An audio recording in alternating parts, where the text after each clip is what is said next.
Can the design of a game truly be considered successful if it's inaccessible to a portion of potential players? This is a question that drives the heart of today's exploration into the world of game design and accessibility. Imagine this scene. A player with a physical disability is trying to navigate a complex 3D environment, but the game lacks the necessary customization options for control inputs.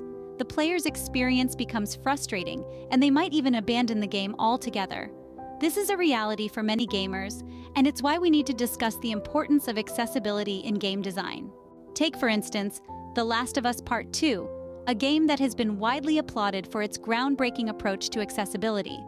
Naughty Dog, the game's developer, incorporated over 60 accessibility features, covering areas from visual aids to motor impairment options. They designed auditory cues for players with visual impairments, allowing them to navigate the game's environment using sound alone.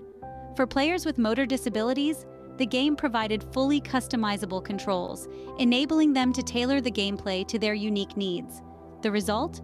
A game that was universally accessible and widely praised for its inclusive design.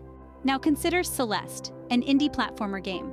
The developers, Matt Makes Games, created an assist mode, which allows players to modify the game's difficulty and speed according to their individual preferences.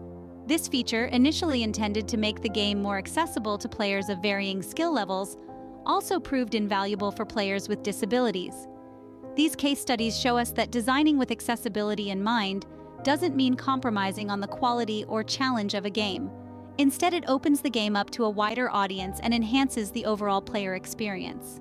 Of course, it's important to note that accessibility features aren't one-size-fits-all. They need to be as diverse as the players they're designed to assist. This might mean offering colorblind modes, providing subtitles or sign language for deaf players, or incorporating haptic feedback for players with visual impairments. So why does this matter? Because everyone should have the opportunity to experience the magic of gaming.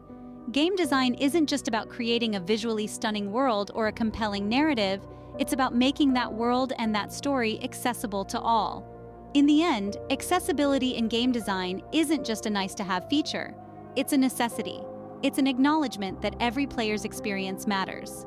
So next time you're sketching out a game concept or coding a new feature, ask yourself, who might be left out if I don't consider accessibility? Let your answer guide your design decisions. Because after all, a game that everyone can play is a game that everyone can love. And isn't that the ultimate goal? Here's a challenge. Make your next game project the most accessible one yet. Remember, the magic of gaming should be accessible to all.